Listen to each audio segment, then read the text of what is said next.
Gitu. Mau dirubah nggak? Enggak. Kita aja mic-nya. Cek. Enggak, maksudnya mau posisi begitu mau gini. Posisi Enggak ini. apa-apa Tuh, gitu. gitu ya, Pak. Oke.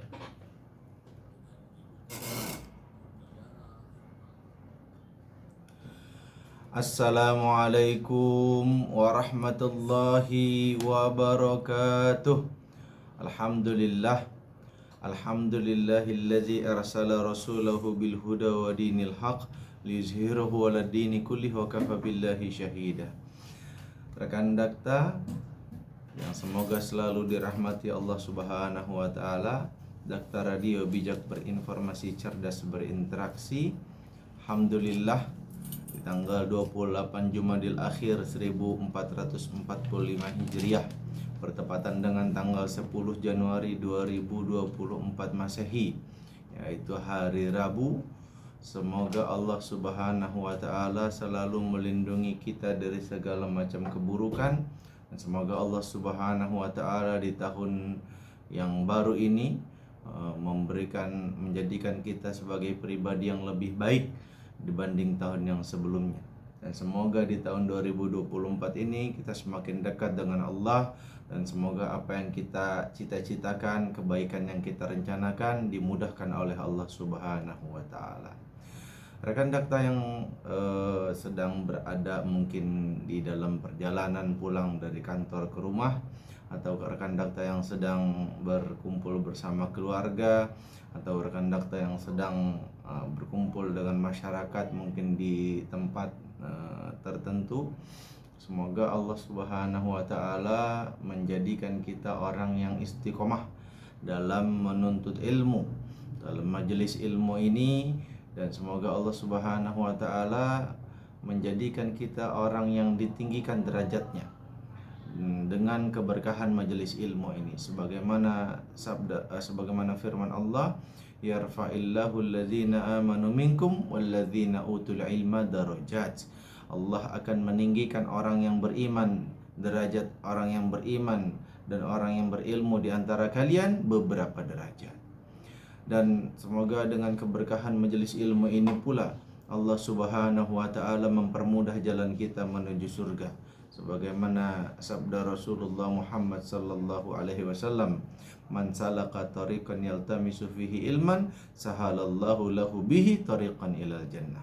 Barang siapa yang mempermudah jalannya menuju ilmu, maka Allah akan mempermudah langkahnya menuju surga. Dan semoga dengan keberkahan majelis ilmu ini pula Allah Subhanahu wa taala melimpahkan kebaikan demi kebaikan dalam hidup kita, sebagaimana sabda Rasulullah Muhammad sallallahu alaihi wasallam yang diriwayatkan oleh sahabat Nabi Muawiyah bin Abi Sufyan radhiyallahu anhu, bahwa man yuridillahu bihi khair yufaqihu fid din.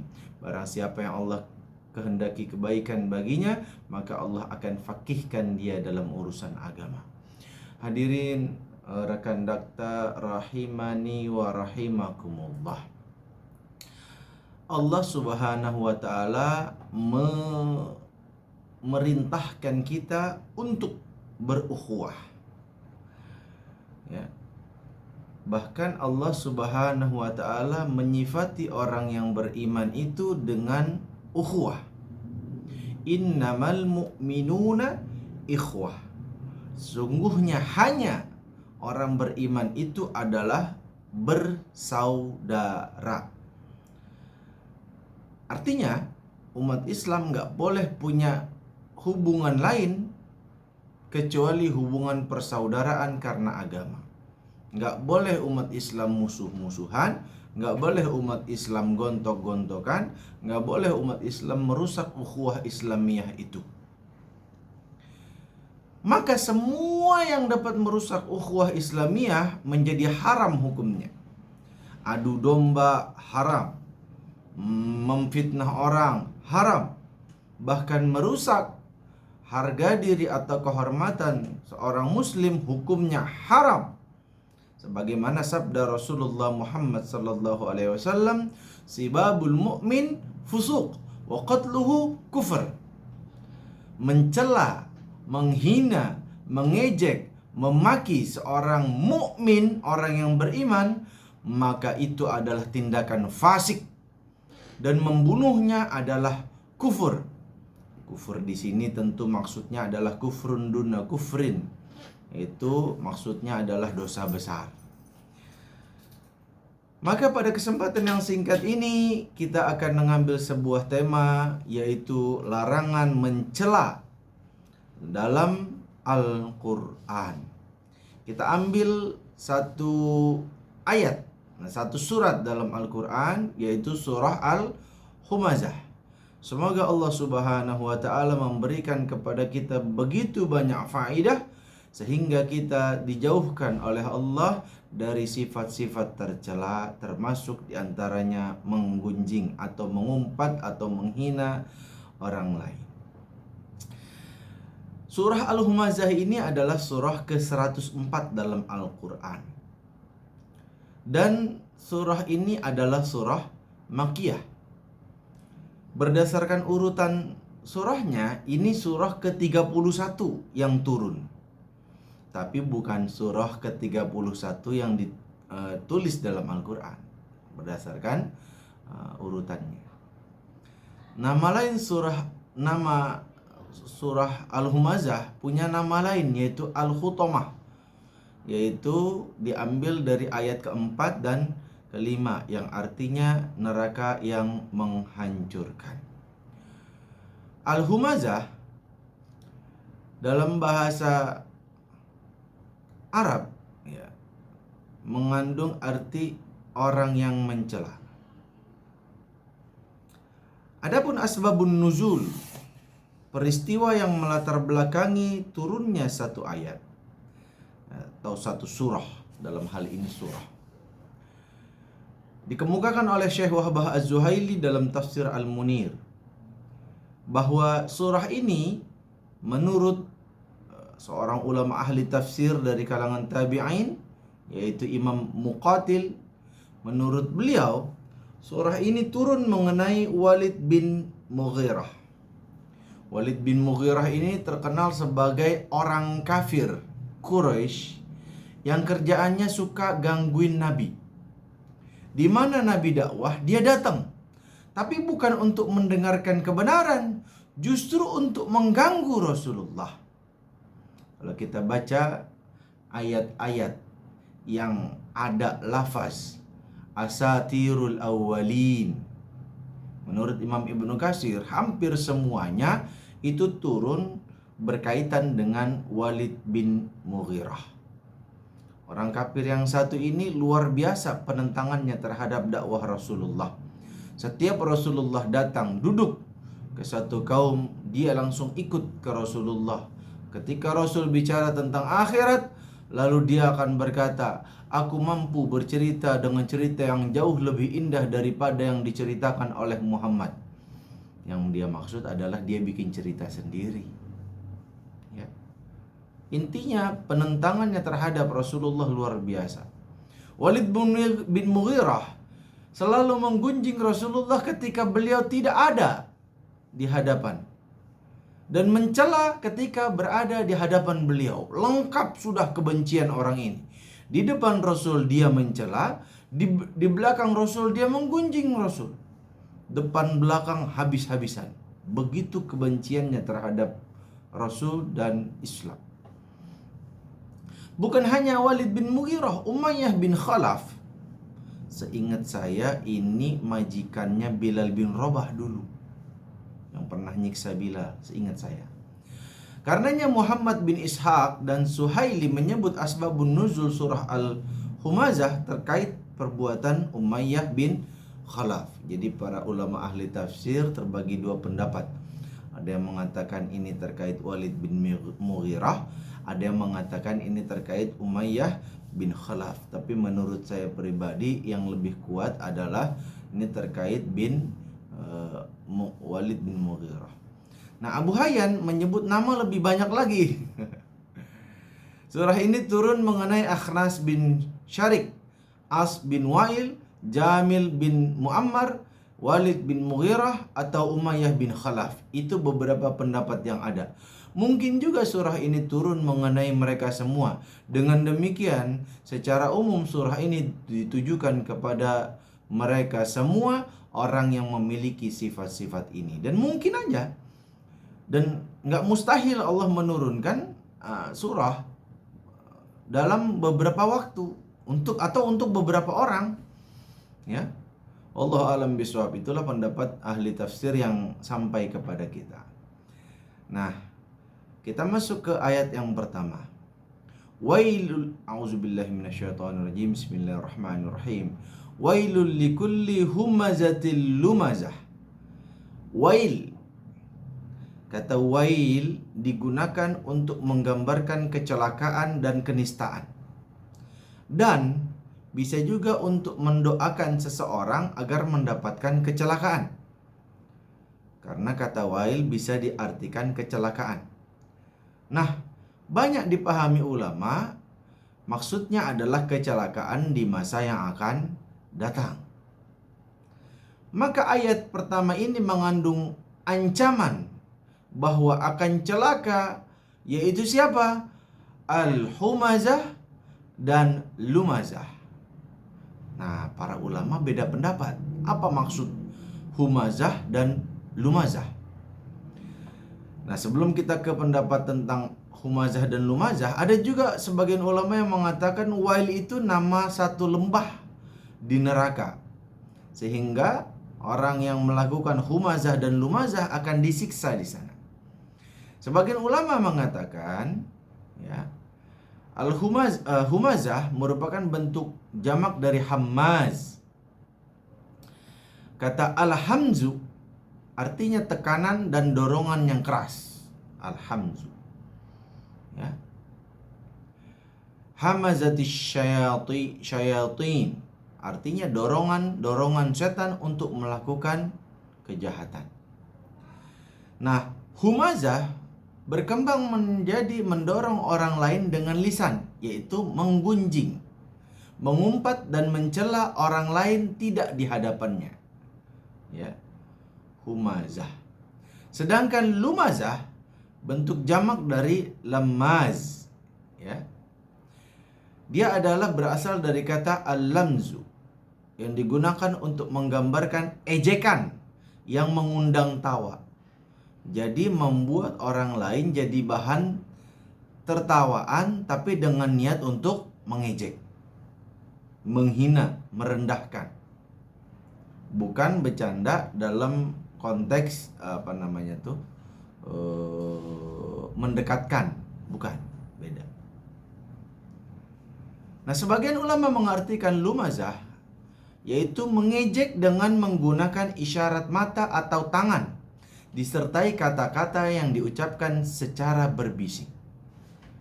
Nah, kalau kita sampai di titik ini, berarti humazah itu artinya ucapan dengan sarkasme yang jelas, ngatainya terang-terangan. Sementara lumazah itu ngatain secara tersirat, tersembunyi, bisik-bisik, dan dengan memperolok, bikin orang ketawa dengan merendahkan orang lain. Ibnu Katsir mengatakan, humazah mencela dengan ucapan, lumazah mengejek dengan perbuatan. Nah, itu pendapat kedua tuh, ya. Pendapat ketiga, dalam tafsir Al-Munir dikatakan humazah itu menggunjing dan mencela kehormatan manusia, sementara lumazah artinya menghina, biasanya dengan isyarat alis, mata, dan tangan, mirip seperti pendapat Imam Ibnu Katsir. Keduanya akan celaka, baik humazah maupun lumazah. Mereka akan disiksa dengan siksaan pedih karena perbuatannya. Ancaman ini tidak hanya berlaku bagi Walid bin Mughirah dan Umayyah bin Khalaf, tapi berlaku juga bagi semua humazah dan lumazah, baik yang hidup di masa lalu maupun yang hidup di masa yang akan datang. Karena ini hinaan yang sempurna dari segala sisi, baik di depan maupun di belakang, baik dengan perkataan ataupun dengan isyarat, gerak tubuh, mimik, gestur, baik dengan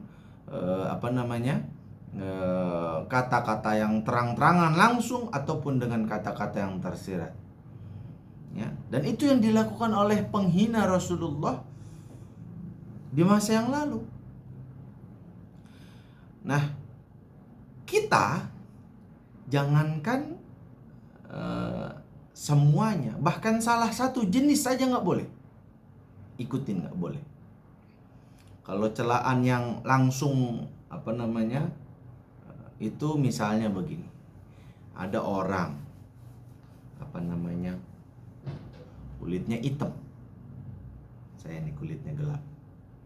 Ada orang kulitnya hitam, kita katain langsung, terang-terangan di depan mukanya. Keling. Keling. Nah, gitu. Itu humazah. Kalau lumazah itu pakai isyarat, nggak ngomong dia, atau bahasa bisik-bisik, atau bisa juga ngejadiin sebagai bercandaan. Kalah tuh bajai hitamnya malu, gitu ya, nggak boleh. Atau kalau misalnya digunakan standarnya tafsir Imam Ibnu Katsir, humazah itu mencela dengan ucapan, ngomong, sementara lumazah itu mengejek dengan perbuatan. Misalnya, waktu kemarin tuh ada perdebatan urusan politik. Ada pasangan calon yang ketika calon yang lain sedang bicara, dia mengejek dengan mulutnya dimonyong-monyongin, badannya digoyang-goyangin.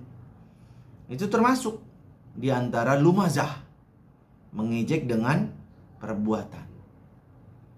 Seharusnya ketiga calon pemimpin kita yang nanti akan menjadi presiden, pemimpin negara Indonesia, harusnya menjadi orang yang paling pertama kali mencontohkan bagaimana seorang warga negara berinteraksi dengan warga negara lainnya. Karena mereka adalah prototipe, contoh, qudwah. Jika contohnya mencontohkan yang tidak baik, maka warganya akan ikut lebih parah bahkan. Ada pepatah mengatakan guru kencing berdiri, murid kencing berlari. Ya. Sunnahnya kencing itu duduk. Tapi kalau guru kencingnya berdiri, kelihatan sama muridnya, murid kencingnya lari, bukan berdiri lagi. Lebih parah. Ya. Ada juga kalau misalnya kita ngambil pendapat ulama yang bilang bahwa humazah itu nyaci di terang-terangan, lumazah itu nyaci di belakang. Ada juga contoh yang buruk. Saat debat nggak banyak yang diomongin, tapi giliran debat udah selesai ngata-ngatain orang di depan pendukungnya. Nauzubillah min dzalik. Contoh buruk.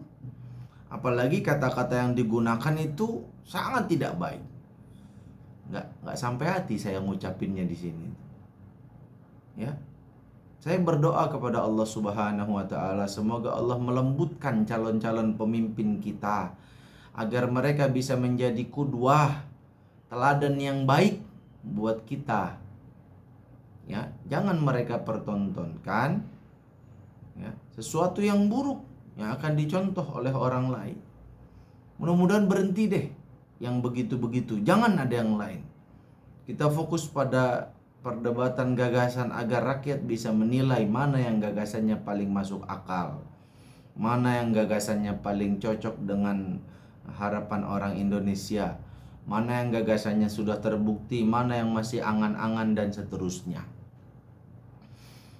Ayat yang kedua, alladzi jama'a malan wa 'addadah, yang mengumpulkan harta dan menghitung-hitung.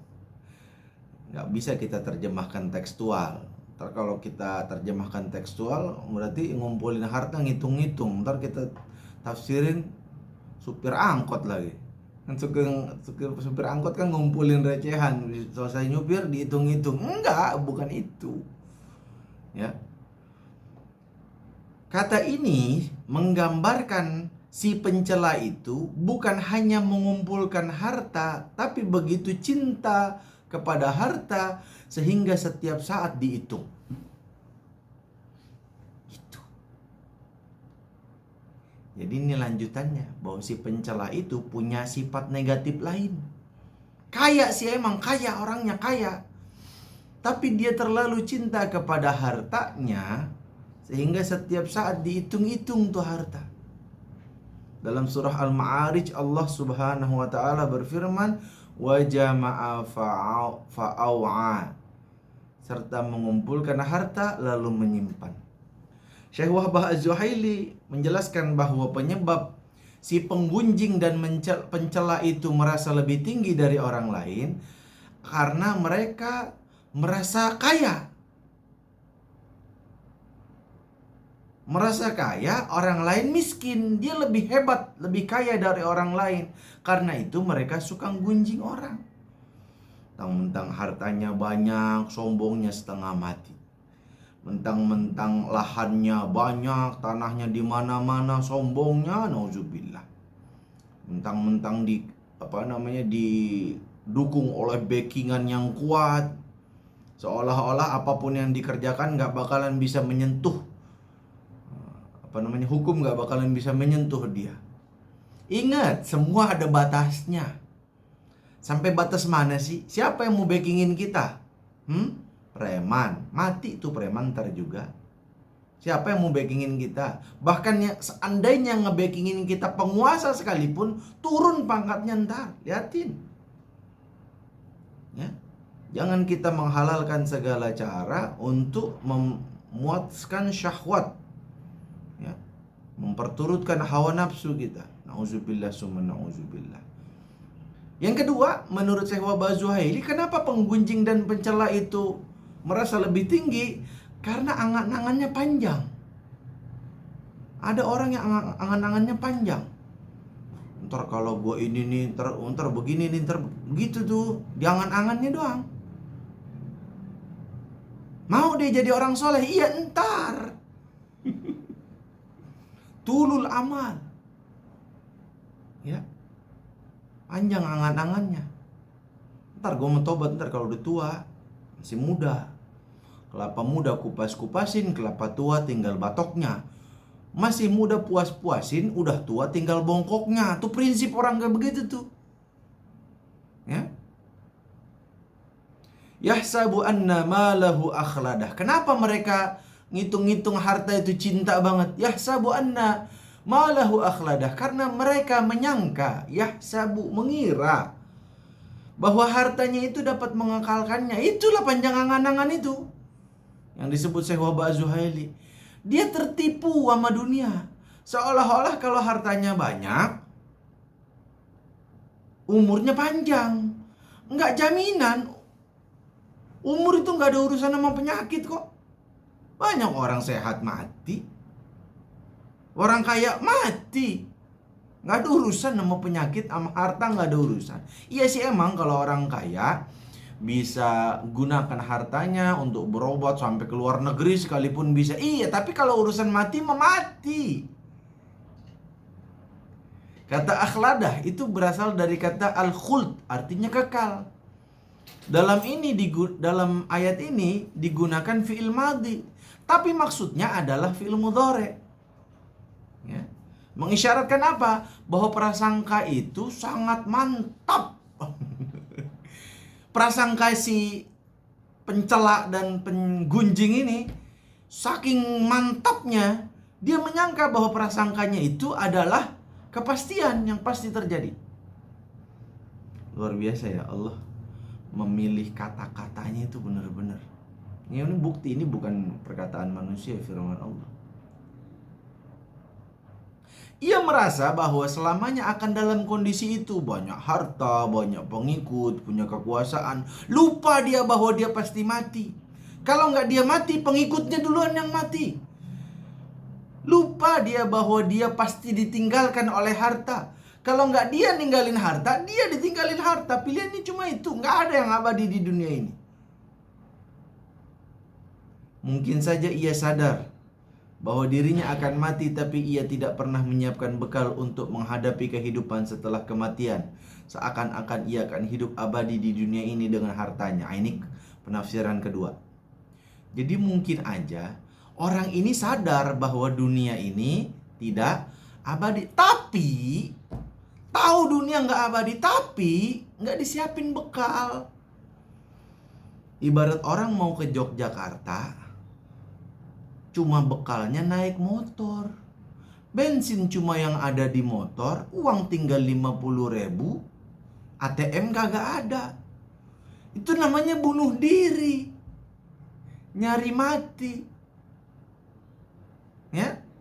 Jadi ada dua penafsiran ulama tentang ayat ketiga ini. Pertama, dia emang menyangka bahwa hartanya mengekalkan dia, atau dia sadar bahwa hidup sementara tapi dia tidak menyiapkan bekal. Semoga Allah jauhkan kita dari sifat itu. Yang keempat, kalla la yumbazanna fil hutamah. Kalla, sekali-kali tidak. Nggak bakalan kalau kata orang Betawinya. Nggak bakalan. La yumbazanna fil hutamah. La, benar-benar. Lam taqid. La, benar-benar. La yumbazanna fil hutamah. Akan kami lemparkan ke dalam neraka hutamah. Nauzubillah min zalik. Allah menegaskan bahwa apa yang ia sangka benar-benar keliru. Makanya langsung dibantah sama Allah. Kalla, enggak. Ia tidak mungkin kekal di dunia ini. Bahkan orang yang suka mengumpulkan harta dan suka mencela, itu yang dilemparkan ke dalam api neraka. Kata hutamah itu berasal dari kata hatama, artinya hancur. Secara bahasa, hutamah artinya sangat menghancurkan dan membinasakan. Apa yang udah dihitung-hitung di dunia, harta dihitung-hitung, hancur semuanya. Enggak kesisa sedikit pun. Kalau kata orang Padang, ndak ada stealah sudah. Enggak ada satupun sedikit pun. Wa ma adraka mal hutamah, dan tahukah kamu apa itu neraka hutamah? Ungkapan ini kita sering temukan dalam Al-Quran. Misalnya, wa ma adraka mal qari'ah, dan seterusnya. Nah, para ulama ahli tafsir menjelaskan bahwa ketika Allah bertanya, bukan berarti Allah nggak tahu. Karena pertanyaan tidak selalu bermakna orang yang nanya nggak tahu. Tapi pertanyaan Allah ini menunjukkan pentingnya sesuatu untuk diketahui. Makanya Allah nanya. Ibarat kata ada orang yang ahli tentang buku misalnya. Lalu nanya ke muridnya, kamu udah baca buku ini? Menunjukkan bahwa buku ini penting, lu perlu baca gitu. Wa ma adraka mal hutamah, menunjukkan bahwa hutamah itu dahsyat. Kita perlu tahu. Faedah penyifatan neraka jahanam dengan hutamah adalah kesesuaiannya dengan kondisi orang takabur saat itu. Yang dimaksud hutamah itu ya neraka jahanam itu sendiri. Itu sifatnya. Hutamah itu sifat dari neraka jahanam. Nah, kenapa dikasih sifat hutamah seperti itu? Karena cocok sama orang yang sombong itu, yang suka ngata-ngatain orang. Neraka tersebut benar-benar menghancurkan setiap yang dilempar ke dalamnya, sehingga tidak akan ada berbekas dan bersisa. Itu kalau kita nonton film siksa neraka ada tuh yang deskripsinya kayak gitu. Tapi ingat sekali lagi ya, saya ingin ingatkan bahwa apapun yang terlintas dari dalam pikiran manusia, maka akhirat lebih dari itu. Gitu dah. Ya. Kita cuma bisa ngebayangin apa yang sebelumnya udah pernah kita lihat. Kalau belum pernah kita lihat, nggak bisa kita bayangin. Maka kalau neraka digambarkan Allah begini begitu, itu cuma yang mungkin dipahami manusia. Yang sebenarnya kayak gimana? Jauh lebih dari itu. Ya, surga Allah gambarin begini begitu, itu cuma yang mampu dipahami manusia. Kalau Allah cerita hakikatnya, manusia kagak bakalan ngerti. Kalau manusia nggak ngerti, nggak ada zauk di situ, nggak ada apa ya, perasaan. Tes no kalau kata abang kita, nggak ada zauknya sendiri. Maka Allah gunakan apa yang manusia paham. Tapi hakikatnya jauh lebih nikmat lagi daripada apa yang kita pahami. Itulah akhirat. Apapun yang ada dalam lintasan pemikiran kita, akhirat lebih dari itu. Allah cerita itu cuma sedikit doang, supaya kita paham. Kalau Allah nggak cerita sama sekali, manusia bisa lupa. Tapi kalau Allah cerita hakikatnya, manusia kagak bakalan ngerti. Akhirnya Allah cerita, tapi sedikit apa yang mampu dipahami manusia. Makanya Allah katakan, "Wa ma adraka mal hutamah." Tahu nggak kamu apa itu hutamah? Narullahil muqadah. Yaitu api yang disediakan Allah, yang api itu nyala. Kalau kita baca misalnya kitab Duratun Nasihin, itu api neraka itu kan dibuat dari tanah, batu-batu. Kalau api neraka dibuat dari logam, lumer logamnya. Tapi kalau batu itu lebih kuat untuk menyimpan panas dibandingkan dengan logam.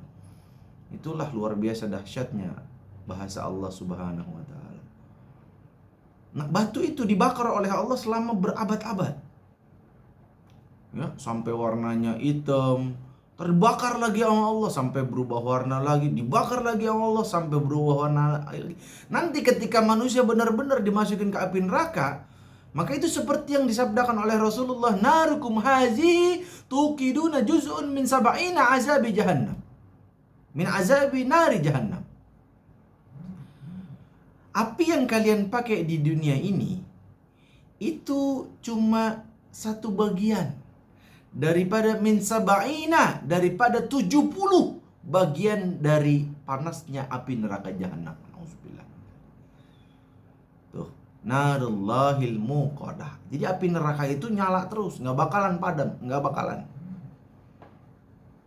Allati tattali'u 'alal afidah, yaitu yang membakar sampai ke hati. Jangan dibayangin api neraka itu cuma membakar kulit. Enggak. Ngebakarnya sampai ke hati. Hati ada di mana? Dalam. Hati dilindungi sama tulang rusuk kanan kiri. Ya, tulang punggung, dikepung sama tulang. Tapi kalau api neraka nyampe tuh sampai ke hatinya. Ya. Kalau kita misalnya bakar ayam. Ketika kita bakar ayam, orang tahun baruan kan banyak tuh yang bakar ayam ya. Bakar ayam, ketika api ngebakar ayam, yang nyampe ke kulit doang. Setelah sekian waktu lama baru nyampe ke dalam panasnya. Tapi panas yang di kulit mungkin udah gosong, yang di dalam baru panas doang. Bisa jadi udah matang, bisa jadi belum matang. Tapi api neraka sekali ngebakar sampai ke hati langsung panasnya tuh. Makanya dalam salah satu hadis kan Rasul pernah menceritakan orang yang paling ringan siksanya di neraka. Siapa itu? Abu Thalib. Abu Thalib disiksanya gimana? Dikasih kerikil paling ringan, paling kecil dari neraka, diinjak ke kakinya. Jadi kakinya nginjek kerikil neraka yang paling kecil. Apa yang terjadi? Mendidih otaknya. Loh, yang nginjek kan kaki, kok otaknya bisa mendidih? Itulah gambaran panasnya api neraka. Kagak bakalan nyampe di otak kita dah. Jangan sampai, nauzubillah. Semoga Allah jauhkan kita. Ayat ke-8, innaha alaihim mu'sadah. Sesungguhnya api itu ditutup rapat atas mereka. Ditutup rapat. Kayaknya putus asa. Kalau orang udah masuk neraka itu udah putus asa udah. Mau lari kemana? Mau manjat di atas api? Mau apa? Dikelilingi nama api. Surah Al-Humazah ayat yang terakhir. Fi amadim mumaddadah. Yang mereka itu diikat pada tiang-tiang yang panjang. Udah kalau orang udah masuk neraka udah putus asa dah. Mau kabur kemana? Nggak bisa kabur. Imam Muqatil Ibnu Hayyan menjelaskan pintu-pintu neraka tertutup atas mereka. Kemudian mereka tersebut diikatkan dengan tiang-tiang dari besi. Tidak ada satupun pintu dibuka bagi mereka dan tidak ada udara yang masuk kepada mereka. Nauzubillah summa nauzubillah min dzalik. Semoga pembahasan kita membuka hati kita sehingga kita dijauhkan dari sifat suka mencela, baik itu humazah maupun lumazah, mencela terbuka maupun tersirat, mencela di depan maupun mencela di belakang, mencela dengan ucapan ataupun mencela dengan tindakan. Apalagi pemimpin kita, calon pemimpin kita, ya, kita berharap mereka bisa menjadi teladan dalam penerapan akhlakul karimah, punya etika, ya. Semoga Allah Subhanahu wa taala menjadikan kita orang yang jauh dari sifat pencela, jauh dari sifat terlalu cinta pada harta sampai mengumpul-ngumpulannya lupa sama akhirat. Dan semoga Allah Subhanahu wa taala jadikan kita pribadi yang lebih baik lagi. Amin ya rabbal alamin. Mungkin itu yang bisa saya sampaikan pada kesempatan yang singkat ini. Jika ada rekan dakta yang ingin bertanya atau diskusi lebih lanjut, silakan hubungi saya di nomor 0857 8147 9544. Saya ulangi 0857 8147 9544. Kita tutup dengan doa kafaratul majelis. Subhanakallahumma wa bihamdika asyhadu an la ilaha illa anta astaghfiruka wa atubu ilaik. Dakta Radio Bijak, berinformasi cerdas, berinteraksi. Assalamualaikum warahmatullahi wabarakatuh. Waalaikumsalam. Pak Ustadz, itu dibawa ya? Wih, alhamdulillah, jazakallah khair.